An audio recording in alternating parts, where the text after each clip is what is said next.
Okay, we got it all hooked up. See, the back is working good.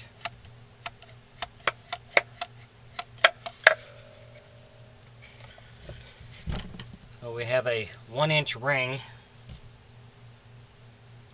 that I'll tie on here. And this is good for, I like using the ring because it could be either hand. You can use either hand, or you can use your thumb or your finger. So I find it better than putting a lever on there. And I find it easier to operate. Oops.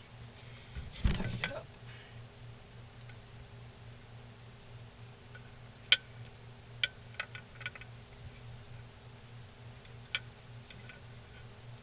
So I always leave the string long so you can adjust it how you want it and cut it off then if you want.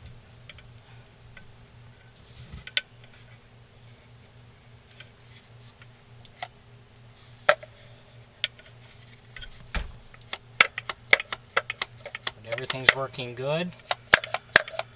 So now we can put the back of the head on, and then we'll put on a wig. If you enjoy my videos, please subscribe to my YouTube page. Thanks for watching.